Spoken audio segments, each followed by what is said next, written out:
네, 안녕하십니까. 조도우입니다. 자, 이번 시간에는 시스템 분석 및 설계라는 과목을 시작해 보도록 하겠습니다. 자, 시스템 분석 및 설계라는 이 과목은 여러분들 잘 아시다시피 정보처리 산업기사의 한 과목이 되겠죠. 이 강의를 들으시는 대부분 학생들이 정보처리 산업기사를 준비하시는 분들이라고 보여지고요. 여러분들께서 반드시 명심하셔야 될 게, 우리가 정보처리 기사가 있고 정보처리 산업기사가 있습니다. 자, 정보처리 기사는 4년제 대학교의 졸업 예정자 이상이 시험을 칠 수 있는 자격이 되고요. 자, 지금 정보처리 산업기사 같은 경우에는 2년제 대학교의 졸업 예정자부터 칠 수가 있고, 4년제 대학교 학생 같은 경우에는 3학년이 등록된 이상이 되시면 정보처리 산업기사를 치실 수가 있습니다. 그래서 정보처리 기사의 5과목, 그죠? 한 과목당 20점씩 해서 100점 만점인데, 5과목은 데이터베이스, 전자계산기 구조, 운영체제, 그리고 데이터 통신, 그리고 소프트웨어 공학, 이렇게 5과목이에요. 정보처리 산업기사는 앞에 4과목은 똑같아요. 데이터베이스, 전자계산기 구조, 운영체제, 그리고 데이터 통신이 기사인데, 이제 산업기사는 이제 제목 자체가, 명칭 자체가 정보통신 개론이라는 부분인데 거의 90% 이상이 똑같기 때문에 같은 강의로 진행이 돼요. 그리고 마지막 과목은 소프트웨어 공학이 기사고, 산업기사에서는 지금부터 우리가 수업하게 될 시스템 분석 및 설계가 산업기사 과목이에요. 그러니까 기사만 치시는 분들은 이 강의를 안 들으셔도 되고요. 또 기사와 산업기사를 동시에 치시려고 하시는 분들은 소프트웨어 공학과 또 이 시스템 분석 및 설계 과목까지 같이 들어주시면 된다는 거 말씀을 드리고요. 산업기사만 시험을 치시는 분들은 소프트웨어 공학이라는 과목은 안 들으셔도 되고, 여러분 강의실 내에 있는 5과목, 즉 시스템 분석 및 설계 강의까지 들어주시면 된다고 말씀을 드립니다. 자, 이 시스템 분석 및 설계라는 이 과목 자체는 기사에서 나오는 소프트웨어 공학 과목과 거의 한 절반 정도가 또 흡사하게 됩니다. 흡사하게. 그래서 기사를 칠 수 있는 자격이 되시는 분들은 반드시 기사와 산업기사를 동시에 응시하는 게 훨 낫다고 제가 지난 강의에서도 계속 말씀을 드렸던 부분이죠. 자, 어쨌거나 좋습니다. 내가 어떤 과목을 들어야 되고 또 어떤 과목을 공부해야 되는지 더 자세한 궁금한 사항은 기사친구 사무실로 전화하셔서 여러분 상태를 설명해 주시고, 저는 강의를 어떻게 들어야 됩니까? 라는 얘기를 다시 한번 질문해 주시면 됩니다. 물론 제가 다 설명을 드렸지만 혹시나 조금이라도 이해가 안 되시면 그렇게 해주시면 되겠다는 얘기죠. 자, 그러면 이 소프트웨어 시스템 분석 및 설계라는 과목을 이제 영어로 SA라고 제가 표현한 것은 시스템 어널리시스의 약자가 되겠죠. 시스템 분석 및 설계라는 의미라고 생각을 하시면 되겠고요. 자, 이번 첫 번째 시간을 통해서 시스템의 개요와 설계 부분에 대해서 알아보도록 할 텐데요. 자, 이번 시간에 공부할 내용은 시스템이 도대체 뭐냐? 그죠? 시스템에 대한 개념을 알아보고요. 그리고 이러한 시스템을 설계하는 단계에서는 또 어떤 일들을 해야 되는가에 대해서 중점적으로 알아보도록 하겠습니다. 자, 좋습니다. 첫 번째 화면을 통해서 시스템에 대한 개념을 우리가 알아볼 텐데요. 자, 여러분들은 이 시스템에 대한 개념 과연 뭐냐? 시스템이 도대체 뭐냐? SYSTEM의 약자, 우리말로 그대로 번역하면 사전적 의미는 어떤 구조? 어떤 체계? 이렇게 얘기를 합니다. 시스템에 대한 정확한 개념은 이렇게 생각하시면 돼요. 여러분들이 아마 여러분 가정에 홈시어터 시스템이다 라는 게 혹시 있습니까? 자, 홈시어터 시스템이라고 해서 거창하고 그런 건 아니죠. 일단 TV가 한 대 있어야 되겠고, 그리고 5.1 채널 이상의 서라운드 스피커들이 양쪽에 딱 이렇게 장착이 돼야 되겠죠. 그리고 영화를 볼 수 있도록 MP3를 USB를 꽂을 수 있는 상태라든지, 또 PC 같은 것도 연결되어 있는 그런 상태라든지. 그러니까 우리 집 홈에 영화관처럼 영화를 생생하게 볼 수 있는 여러 가지 장비들을 하나로 모아서 우리는 뭐라 부른다? 홈시어터 시스템이라고 부르는 거죠.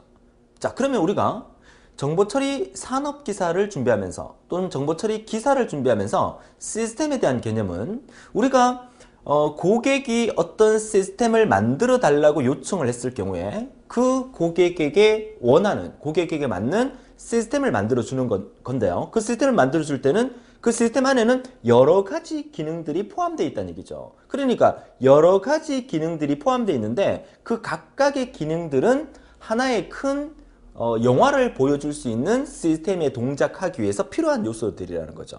그렇죠? 그런 것들을 하나로 모았을 때 우리는 하나의 시스템이라고 부른다. 자, 시스템에 대한 정의 정확하게 할 수 있겠죠. 자, 그래서 어떤 목적을 위하여 영화를 보기 위한 목적을 위하여 하나 이상의 기능 요소가 상호 관련하여 유기적으로 결합된 것을 우리가 시스템이라고 정의를 내린다. 홈시어터 시스템이라고 생각하시면 되겠죠. 근데 실제 우리가 정보 처리에서 공부하고 있는 이 시스템이라는 개념은 뭐 홈시어터 시스템의 어떤 기계를 만들고 이런 개념이 아니라 프로그램이죠. 그렇죠. 소프트웨어. 그러니까 하나의 어떤 소프트웨어. 제가 데이터베이스 강의 시간도 그랬고 또 기사를 준비하는 분들을 위해서 소프트웨어 공학 강의에서도 늘 말씀드렸지만 뭐 예를 들어서 비디오 가게를 관리하는 프로그램을 개발한다. 또 비디오 가게 관리 시스템을 개발한다. 그러면 비디오 가게에서 필요한 시스템이 어떤 것들이 있습니까? 뭐 바코드 판독기라는 것도 있어야 될 거고요. 바코드로 테이프 찍어야 되니까. 그러니까 그 소프트웨어 내에서는 뭐 빌려가는 그죠? 대출에 관련된 뭐 얘기도 있어야 될 거고 또 반납에 관련된 어떤 얘기도 있어야 될 거고 연체자가 생기면 또 연체에 관련된 어떤 얘기가 있어야 될 거고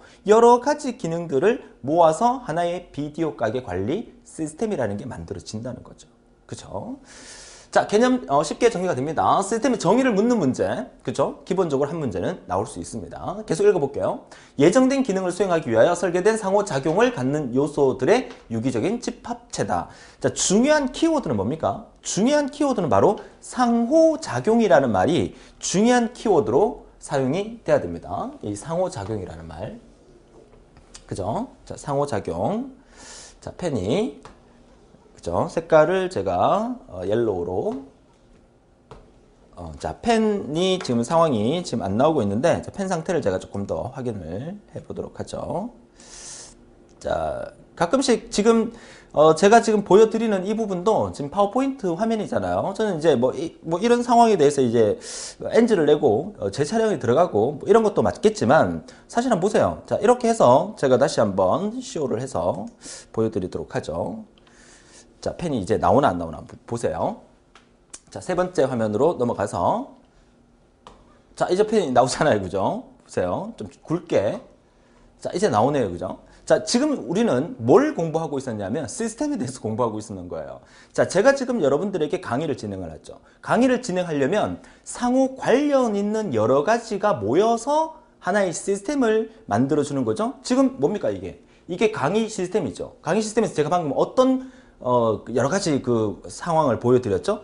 이 전자펜, 그죠? 전자펜의 기능이 동작을 안 하고 있었어요. 그러면 전자펜의 기능을 동작하기 위해서 제가 화면을 잠시 닫고 어디로 갔습니까? 소프트웨어를 실행시켰죠. 어떤 소프트웨어? 전자펜을 인식할 수 있는 소프트웨어를 실행시켰다는 얘기죠. 그러고 난 다음에 파워포인트라는 프로그램을 띄웠다는 얘기죠. 그리고 키보드로 막 조작을 했다는 얘기죠. 그죠? 그러니까 이런 여러 가지가 합쳐져서 이 큰 스크린과 큰 전자칠판과 그리고 또 화면을 보여주는 상태와 또 PC와 키보드, 마우스 이런 것들이 강의 전체를 이루는 시스템을 의미한다. 아주 좋은 예가 된 것 같아요. 그죠? 맞죠? 자, 엔지를 내고 다시 강의를 할 수도 있지만 이런 부분까지 보여드리면서 시스템에 대한 개념을 정확하게 이해하는데 결국 뭐다? 상호작용이라는, 상호의존적이라는, 상호작용이라는 말이 시스템 정의의 바로 키워드가 되겠다. 결국 이 상호작용하는 이런 모든 기능들은 같은 목적, 강의를 하는 시스템의 강의하는 목적, 그죠? 영화를 보기 위한 홈시어터의 영화 보기 위한 목적, 이런 목적들이 하나로 합쳐서 하나의 시스템이 된다는 거. 자, 데이터 처리 시스템에서 규정, 수단, 순서, 방법, 루틴 장치 등이 하나로 목적하에 결합돼서 그 사이에서 상호작용이 정해진 방법에 따라서 조정되는 것이다. 자, 시험 문제에서 그 어떤 형태로 나오든지 간에 여러분 무조건 맞출 수 있습니다. 상호작용. 그죠? 이게 키워드가 되겠습니다. 자, 그러면 자, 이러한 시스템의 정의를 알아봤고요. 자, 특성은 어떤 것들이 있느냐? 목적이 있어야 되겠죠? 서로 다른 기능을 가지고 있는 시스템의 각 구성 요소. 서로 다른 기능. 전자펜, 또 큰 전자칠판, 키보드, 컴퓨터 이런 것들. 서로 다른 기능을 가지고 있는 시스템의 각 구성 요소들은 어떠한 하나의 공통된 목적을 위해서 존재하게 되는 거니까 목적성. 두 번째, 자동성. 어떤 조건이나 상황의 변화에 대응하는 자동으로 적절한 처리를 수행하는 자동성. 그 다음에 제어성. 제어성이라는 것은 반드시 오류가 없이 정확하게 그 성능이 발휘돼야 된다는 게 제어성. 그리고 마지막으로 종합성. 역시 종합성은 그 많은 것들이 상호 의존 관계를 유지해야 된다. 자, 결국 시스템이 하나의 시스템이라고 만들어지는 것은요, 하나의 어떤 융합을 나타내는 거죠. 제가 지난 다른 강의에서 이런 얘기를 드렸나 모르겠지만 미국의 실리콘밸리 이런 데 가보면요, 수많은 어떤 기술자들이 하루에도 엄청나게 많은 어떤 신제품을 개발하게 됩니다. 하지만 그 신제품은 판매가 안 되고 사장되는 경우가 너무나 많다는 거죠. 그럼 우리는 어떻게 합니까? 이 기능, 이 제품 뽑아내고, 이 제품 뽑아내고, 이 제품 뽑아내서 서로 관련 있는, 상호 관련 있는 것들이 뽑아내서 하나의 어떤 시스템을 만들어서 판매를 하게 된다면 그 상품의 가치가 엄청나게 커질 수가 있다는 거죠. 그렇기 때문에 오늘날은 IT 융합이다. 이래서 퓨전이다. 이래서 여러 가지 형태의 어떤 제품을 새롭게 탄생시키는 그런 것도 하나의 어떤 비즈니스 차원에서 상당히 중요한 부분이라고 우리가 볼 수가 있겠습니다. 자, 좋아요. 시스템의 개념의 제목으로 정의와 우리가 특성까지 알아봤는데 여러분 시험에 상당히 많이 나왔던 부분이기 때문에 반드시 알아두셨으면 좋겠고요. 자, 이어서 다음 페이지 보도록 하죠. 자, 세 번째 단원인데 이제 시스템의 기본 요소입니다. 자, 이러한 시스템은 어떤 요소로 구성이 되어 있는가 라는 부분인데 그 첫 번째가 이제 입력이 있어야 되겠죠. 그 입력을 통해서 출력, 아웃풋이라는 출력이 만들어진다면 입력된 어떤 데이터를 가지고 어떤 과정이 처리가 돼야 되고 그 처리의 결과물을 출력을 통해서 만들어줘야 되는데 출력 결과물이 내가 원하는 출력이 아니다. 그러면 다시 피드백을 해서 입력 상태로 되돌아가서 다시 한번 처리를 반복해주는 이런 과정이 이루어지겠죠. 자, 그런데 이 처리 과정은 누가 한다? 항상 컨트롤이라는 제어를 통해서 이 처리를 완벽하게 만들어 주려고 하는 거죠. 그러니까 결국 입력과 출력 중간에 처리가 있고 이 처리를 제어해주고 출력의 결과가 내가 원하는 출력이 아니게 되면 피드백을 해서 다시 원래대로 되돌리는 그런 형태의 구조가 시스템의 기본 요소예요. 그죠? 자, 그래서 입력이라는 의미는 input, 그죠? 시스템에 어떤 조건을 부여한다는 의미의 부여. 자, 부여가 입력이라면 자, 처리라는 것은 역시 조건에 따라서 처리하는 거. 자, 출력이라는 것은 산출하는 거. 제어라는 것은 올바르게 진행되는지를 감독하게 되는 거고요. 피드백이라는 것은 출력된 결과가 우리가 원하는 목표를 만족시키지 못할 경우에 목표 달성을 위해서 다시 한번 반복하게 되는 것들이 피드백이다. 자, 그래서 내용 자체가 그렇게 어렵진 않습니다. 그쵸? 외울 수 있으면 또 외워주셔도 되겠어요. 뭐 굳이 외우지 않더라도 뭐 컴퓨터니까 컴퓨터에 어떤 내용들이 항상 입력이 되면 출력이 나와야 되고 그 출력을 처리를 해야 되고 그 처리를 제어해야 된다. 잘못된 출력이 나오면 다시 피드백을 해서 다시 원래 상태로 되돌린다. 뭐 이 정도 개념을 알게 되면 여기에 관련된 문제는 매년 한 번씩은 꾸준히 나왔던 부분이죠. 여러분 교재를 보시면 아실 거예요. 그죠? 매년 한 번씩 꾸준히 나왔으니까 왼쪽에 오답 쪽지를 보시면서도 틀린 답으로 또 뭐가 나왔는지도 한번 체크해 보시면 도움이 되실 겁니다.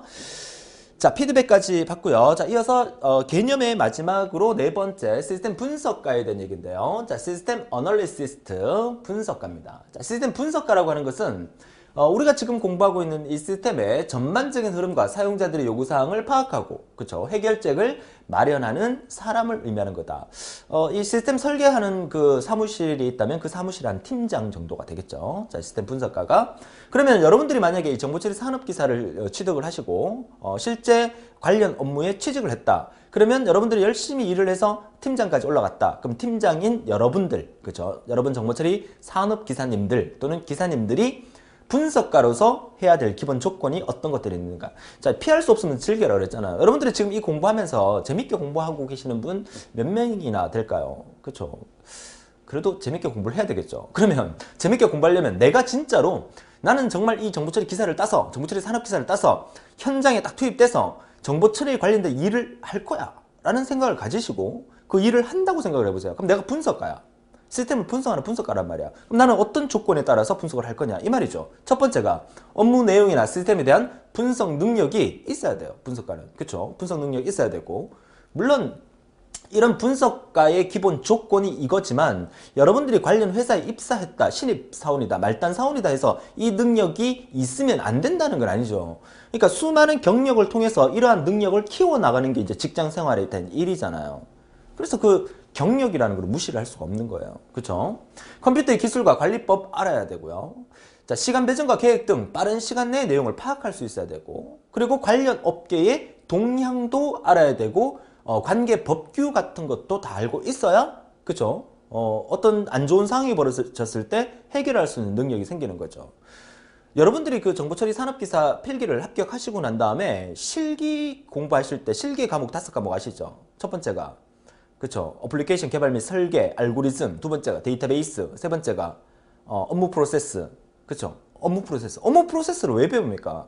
정보 처리 기사, 산업 기사, 실기 시험에서 업무 프로세스라는 과목이 왜 나오겠어요? 왜 나오죠?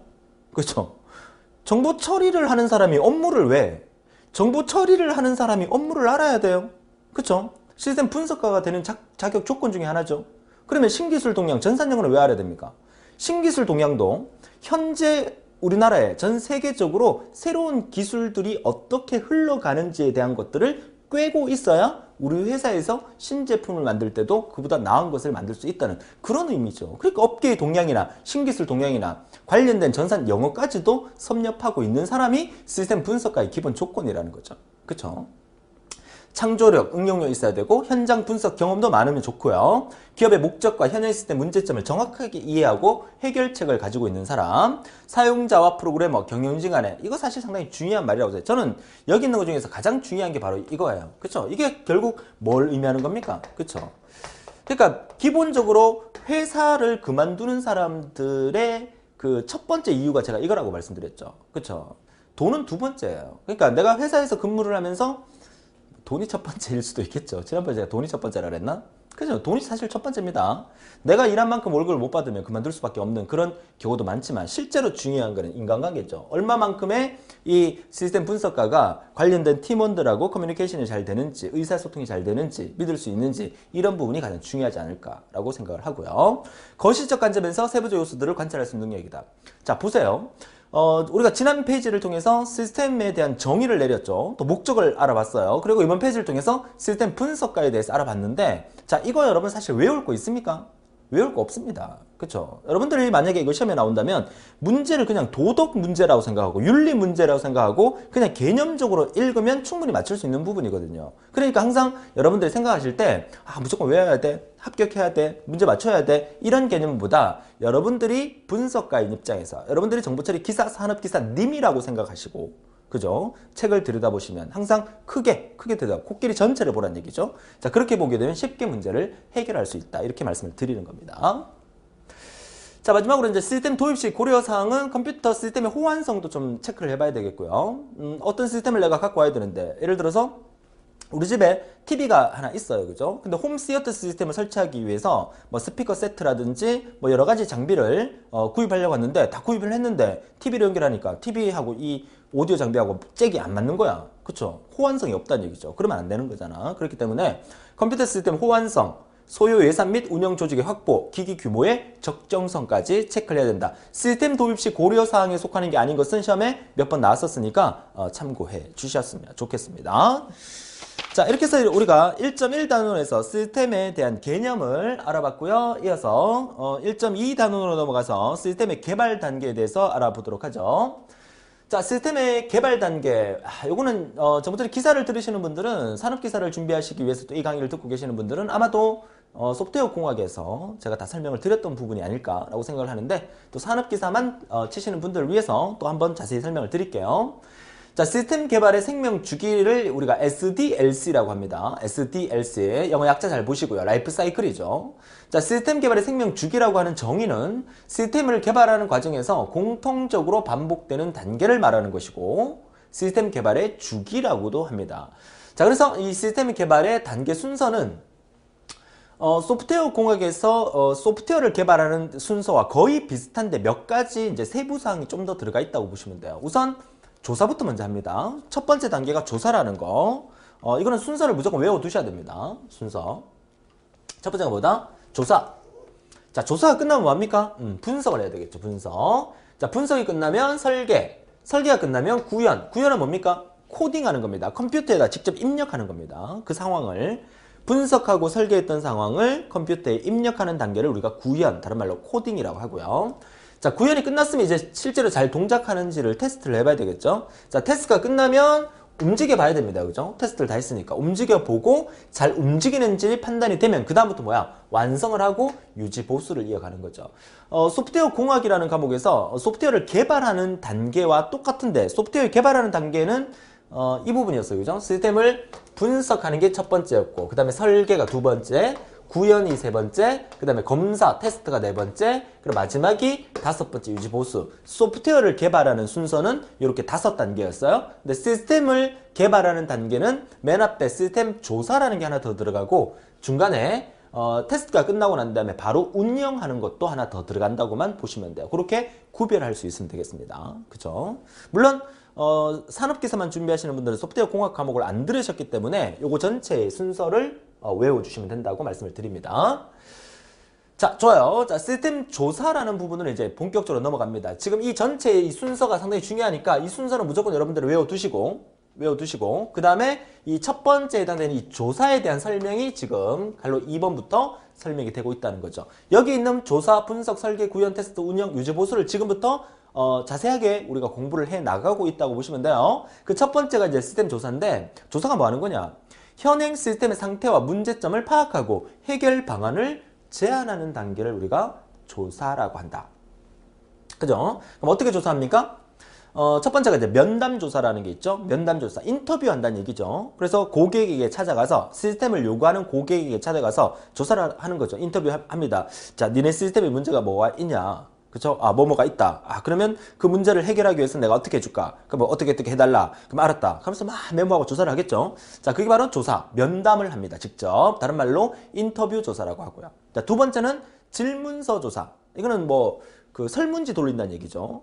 그 시스템을 요구하는 그 회사로 찾아가서 니네 회사의 문제점이 뭐냐 하면서 설문지 다 돌려서 기본적으로 시스템을 개발하는 회사에서는 그런 어떤 설문 양식을 갖고 있겠죠. 그죠? 많은 노하우와 경험을 통해서 그럼 설문지를 돌려서 그 설문지를 받아들여서 직원들이 이러한 부분을 답답해하고 있겠구나. 그래서 이런 부분들을 해결해 줘야 되겠다. 이런 생각을 할 수가 있겠죠. 그래서 질문 대상을 표본 추출하거나 전체를 대상으로 설문지를 이용하여 조사하는 방법이다. 다른 말로 앙케이트 조사라고도 한다. 그러니까 충분히 우리가 이해할 수 있습니다.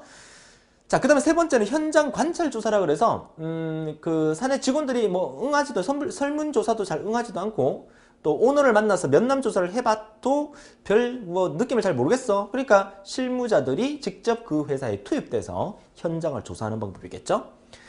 실제 작업 현장을 방문하여 실제의 사무 흐름을 사실 그대로 파악하고 조사하는 방법이고 다른 말로 관찰 조사라고도 한다. 이런 얘기고요. 자, 마지막에 자료조사는 시스템 개발에 필요한 서류나 문서 등을 수집해서 그 회사에서 그동안 사용했던 어떤 문서들이 있겠죠. 그런 문서를 수집해서 사용하는 형태가 되겠다. 이런 얘기인데요. 여러분들이 이런 관련된 회사에 근무하고 계신 분도 아마 계실 겁니다. 그죠? 제 아는 후배도 한 명이 외국계 회사에 근무를 하는 친구가 있는데 그 친구가 하는 일은 뭐냐면 그 회사가 하는 일이 뭐냐면 중소기업 이상의 좀 큰 굵직굵직한 기업들 있죠. 그 기업들은 한 달에 엄청난 많은 매출을 올리고 돈을 많이 버는 회사예요. 근데 그 회사 같은 경우에 회사 직원이 만약에 한 1000명의 직원이 있다. 근데 그 1000명의 직원들한테 매달 나가는 급여가 엄청나겠죠. 그죠? 그러면 1000명의 직원에게 매달 나가는 급여가 만약에 한 100억 원이 된다. 그죠? 예를 들어서 100억 원이 된다. 그러면 오너 입장에서는 100억 원의 급여가 계속 이렇게 지급이 되는 상황인데 근데 가만히 생각해 보니까 이 100명의 직원 중에서 진짜로 이 100명이 나를 위해서 우리 회사를 위해서 정말 열심히 일하고 있는 직원이 100명이 다 맞을까? 오너 입장에서는 회사가 커지게 되면 항상 궁금하기 마련입니다. 그죠? 그래서 여러 가지 시스템을 만들려 보려고 하는 거죠. 그렇다고 뭐 각 그 사무실마다 CCTV 설치해놓고 그죠? 회장님 방에 들어가면은 CCTV가 쫙 있어서 각 사무실을 다 들여다볼 수 있으면 솔직히 회장님 입장에서는 그러고 싶을 거예요 아마. 그죠? 얼마나 직원들이 우리 회사를 위해서 열심히 일하고 있는가.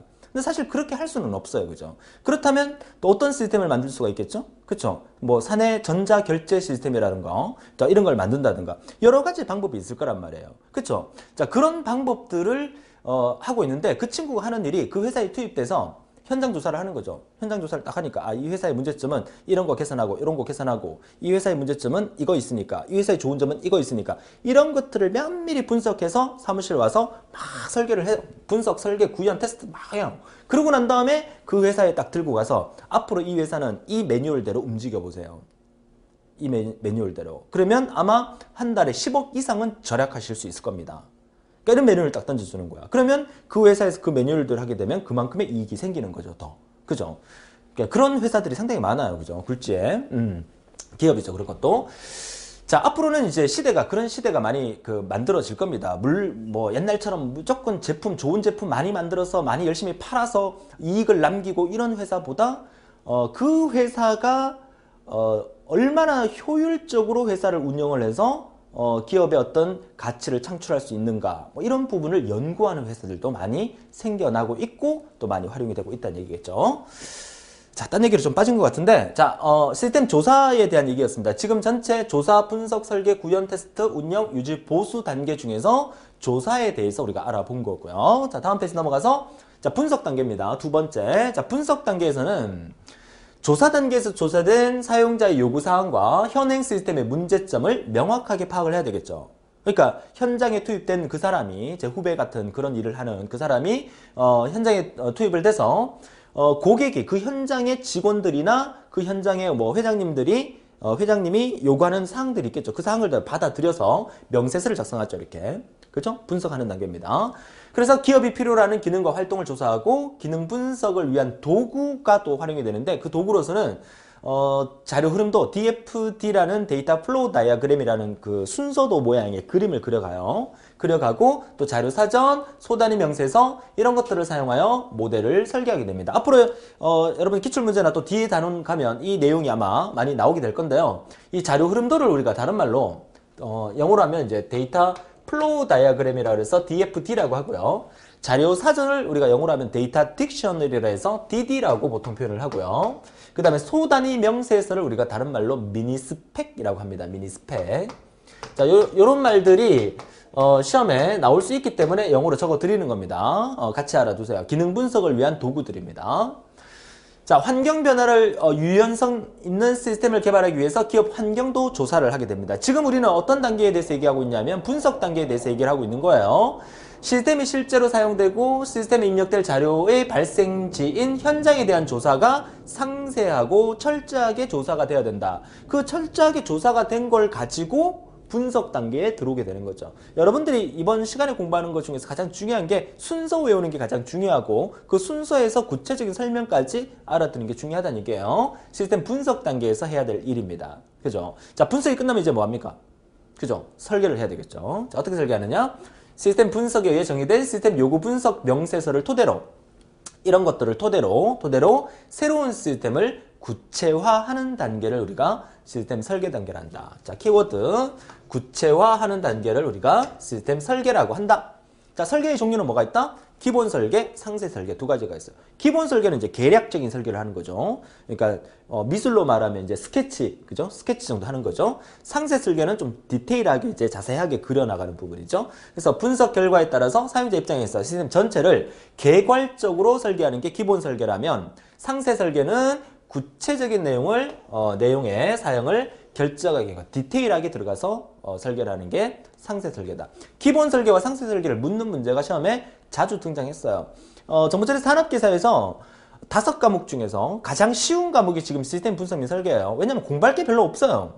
외울 것도 별로 없어요. 물론 뒤에 가면 또 외울 거 많이 나오겠지만 전체적인 내용이 뭐야? 오늘날 회사의 업무의 흐름을 나타내는 거랑 똑같아요. 그러니까 지금 제 강의를 들으시는 분들 중에서 이제 그 대학교를 이제 졸업을 앞둔 졸업 예정자들이 많이 듣고 있겠지만, 그래도 사회생활을 어느 정도 해보신 분들이 또 듣고 계시다면 이게 너무너무 쉽게 해결이 되는 부분이죠. 왜? 내가 몸소 경험을 했던 부분이기 때문에. 그죠? 알아두시고요. 시스템 설계 과정의 이제 그 순서를 또 이렇게 딱 분류를 해놨는데, 첫 번째가 이제 목적을 설정하고, 그 다음에 조사 분석을 하고, 그 다음에 신 시스템을 설계를 하고, 신 시스템을 실행을 해보고, 그 다음에 잘 돌아가는지 실행 후에 평가하는 거니까, 이 순서 역시 우리가 지금 전체적으로 공부하는 순서랑 똑같다고 보시면 되겠습니다. 자, 마지막 네 번째, 시스템 설계 단계에서 요구되는 사항을 물었습니다. 그죠? 시스템 설계 단계에서 요구되는 사항은 코드의 체계에 대한 설계를 하게 되고요. 각 모듈의 논리적인 처리 절차를 설계하게 되고, 또 파일의 구체적인 사항을 설계해야 된다. 시험에 한 번 정도 나왔기 때문에 이거는 한 번만 읽어봐 주시면 좋겠습니다. 자, 좋아요. 여기까지가 설계 단계고요. 이제 설계 단계 다음에 뭐죠? 벌써 까먹었나요? 앞에 다시 볼까요?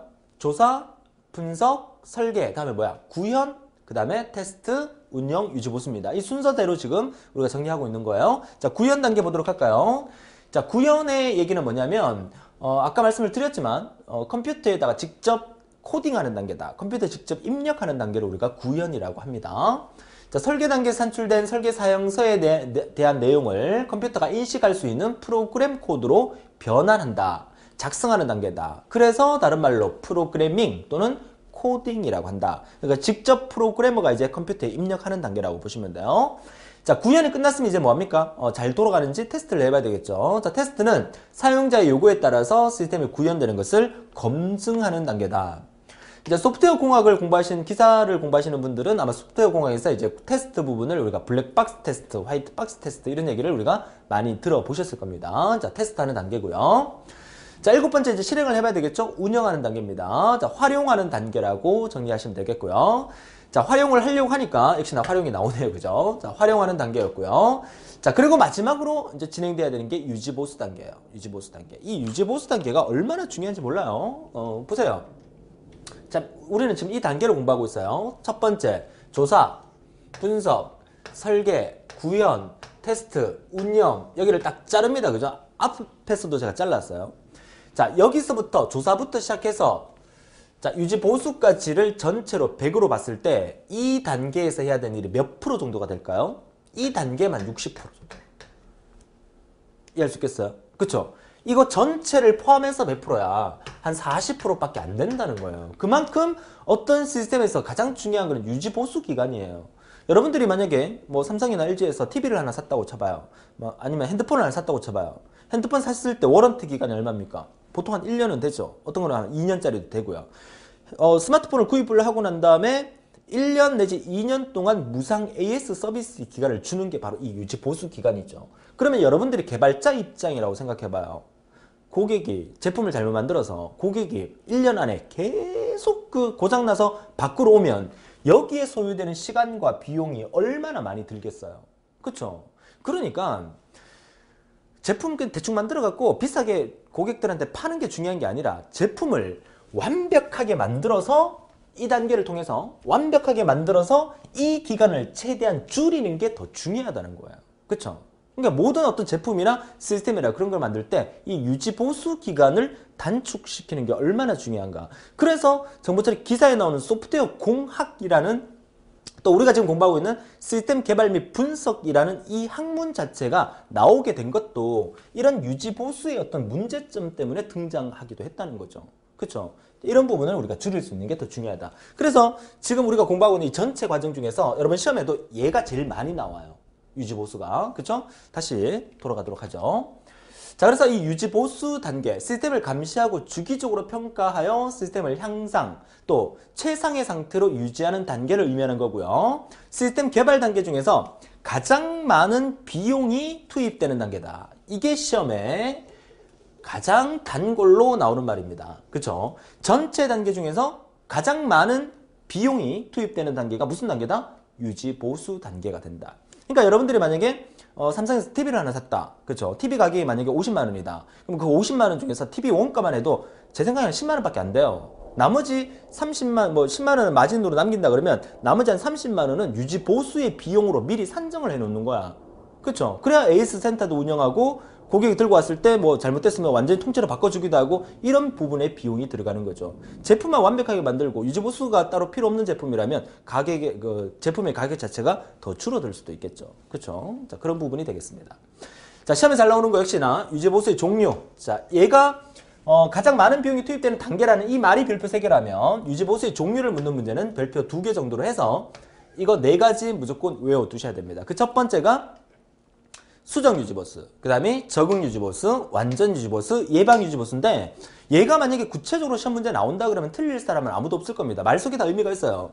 수정을 하는 유지보수다, 오류를 수정하는 작업이다. 그쵸? 따로 안 해도 되겠죠? 자, 적응 유지보수다. 적응 유지보수는 환경이 변경될 때 변화의 최신의 환경에 맞게 수정되는 거다. 최신의 환경에 뭐한다? 이게 적응한다는 얘기죠. 최신의 환경에 맞게끔 적응한다는 얘기야. 그죠?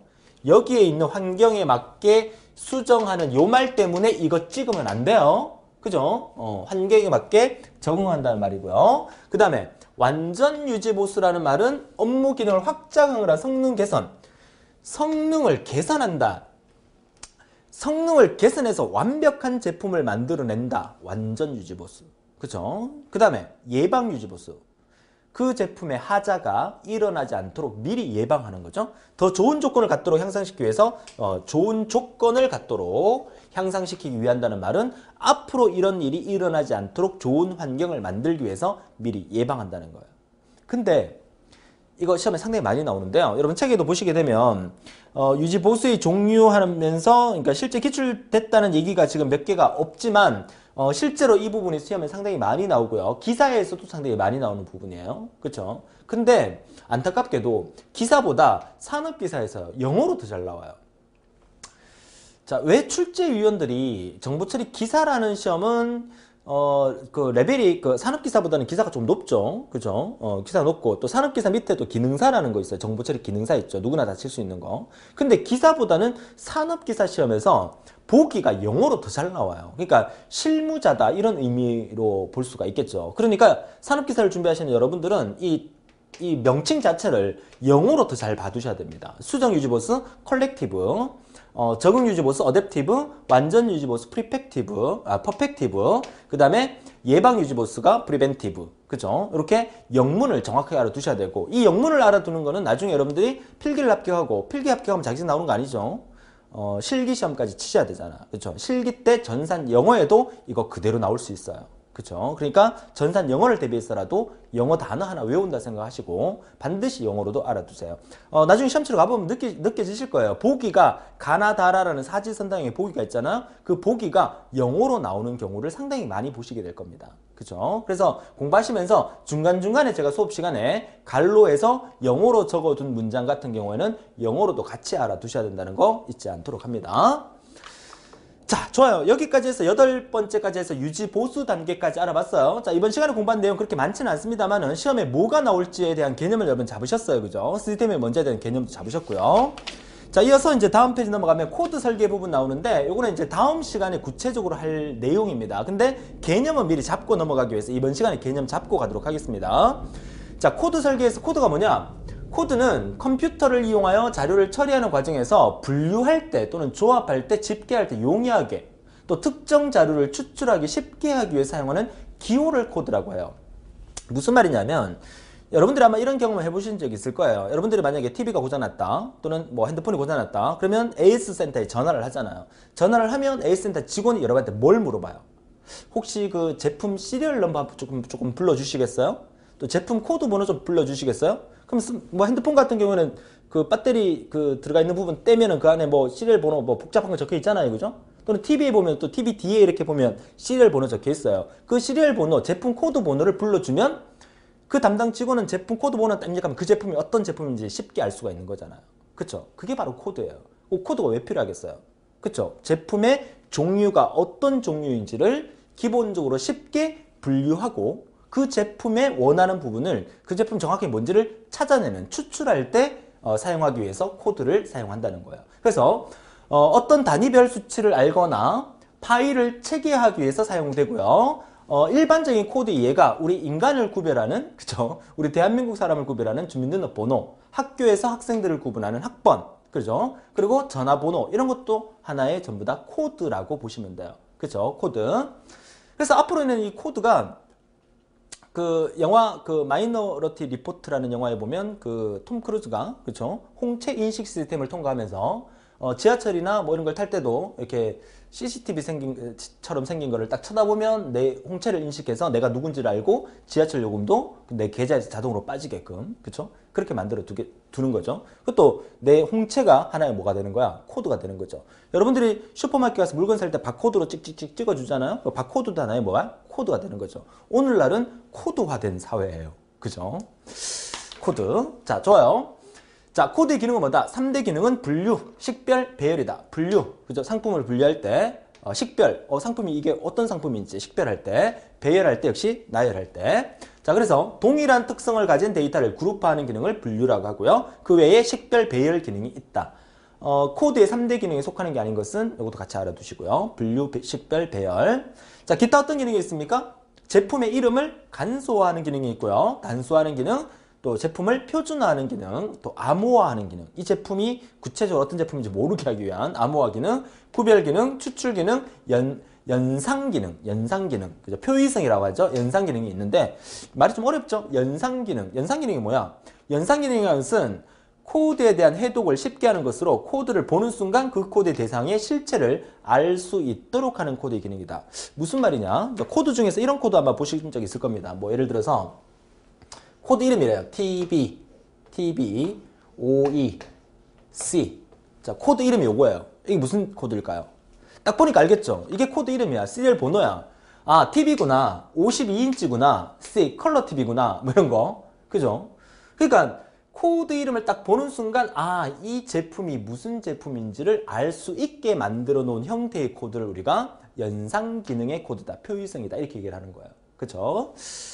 자, 이렇게 이해를 하시면 되겠고요. 자, 이어서 이러한 코드를 또 설계자는 설계를 해야 되겠죠? 자, 코드를 설계하는 순서는 일단 코드화 대상을 먼저 선정합니다. 자, 코드화 대상을 선정하고 그 다음에 코드화의 목적, 코드는 어떻게 만들 거냐, 목적을 명확하고 그 다음에 코드 부여 대상의 수, 그죠? TV가 몇 대가 될 건가? 그러면 코드 부여의 대상 그 TV가 이번에 삼성에서 생산한 TV가 만약에 한 10,000대가 된다. 그러면 시리얼 번호를, 그죠? 그 10,000대를 모두 다 이제 관련 있게끔 붙여야 되니까 일련 번호 형식으로 이렇게 붙일 건지 뭐 여러 가지 방법이 있겠죠. 이제 그런 것들을 확인을 해야 되겠죠. 또 사용 범위 결정, 사용 기간 결정, 코드화 대상의 특성 분석, 또 코드 부여 방식 결정, 코드의 문서화. 이 순서대로 이루어져야 되기 때문에 여러분들은 이 순서를 무조건 외워주셔야 돼요. 선생님 이렇게 많은 걸 어떻게 다 외웁니까? 자, 그래서 준비했습니다. 자, 그래서 뭘 준비했느냐? 실제 기출문제에서 문제 나왔을 때는 이렇게 하나, 둘, 셋, 넷, 다섯, 여섯, 일곱, 8단계가 다 나온 적은 없고요. 중간중간에 몇 개 빼서 또 말을 바꿔서 이렇게 출제가 됐었어요. 그러니까 요 정도만 아마 기억하시면 될 것 같습니다. 보세요. 대상을 먼저 선택하죠. 그죠? 그 다음에 범위와 기간 설정, 그 다음에 코드 설계, 그 다음에 코드표 작성. 이렇게 문제가 나온 적도 있었고요. 물론 시험 문제 나올 때는요, 다음 중 코드 설계의 순서에 올바른 것은 이렇게 나온 적도 있지만 네모 박스를 딱 그려놓고 그 기억, 뭐 니언, 디귿, 리얼 이렇게 딱 적어놓고요, 그죠? 적어놓고 난 다음에 순서를 올바르게 나열한 것에 해서 그 가번에 니디리기 무슨 말인지 몰라. 가번에 그쵸? 자, 가번에 니디리기 이렇게 나번에 뭐 기억, 니언, 디귿, 리얼 이렇게 했고 위에는 네모 박스 이렇게 해갖고 이런 문제 많이 보잖아요. 보기 그죠? 기억은 뭐고, 니언은 뭐고, 디귿은 뭐고, 리얼은 뭐고. 자, 내가 이런 거까지 설명해 줘야 되겠습니까? 그죠? 그러니까 이 네 가지가 여기에 들어가서 순서를 찾는 문제가 시험에 등장을 한다는 거죠. 그러니까 이렇게 나온 적도 있고 2번 코드의 대상 선정, 사용 범위와 사용 기간의 결정, 그리고 코드 설계와 체크, 그 다음에 코드의 번역, 작성, 그 다음에 코드 작성, 코드 파일과 코드 분리 이렇게 나온 적도 있었고요. 또 이렇게 나온 적도 있었고 이렇게 나온 적도 있었어요. 그러니까 여러분들은 교재를 보시면서 아래쪽에 이제 참고 표시죠. 이 기출문제. 실제 기출문제는 이렇게 출제됐다는 사실을 보면서 조금 그 연상을 해서 암기를 좀 해주셔야 됩니다. 아시겠죠? 자, 이 부분 정리해 주시고. 자, 그 다음에 오른쪽 넘어가서 코드 설계 시 유의사항 보도록 하죠. 자, 코드 설계 유의사항은 시험에 상당히 많이 나왔었습니다. 그죠? 자, 코드 설계 때는 어떤 것들을 유의해야 되는가? 첫 번째가 연상하기 쉬워야 한다. 코드를 딱 보는 순간 이 제품이 무슨 제품이다 라고 기본적으로 알고 있어야 됩니다. 그 다음에 대상 자료와 1:1 대응되도록 설계한다. 고유성을 나타내야 되고요. 단순하고 짧게 작성하는 게 좋습니다. 너무 코드가 길게 되면 AS한테 전화하니까 코드 번호 불러주세요 라고 해서 TBD의 코드 번호 보니까 ASDF 하고 막 쭉쭉 길잖아요. 그럼 짜증나잖아요. 그죠?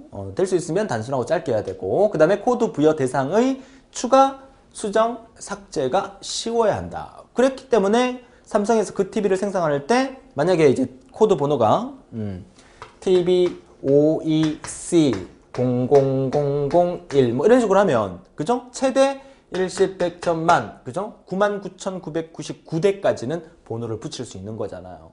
그죠? 전부 다 제품의 번호가 달라질 수 있으니까 네, 그런 개념이에요.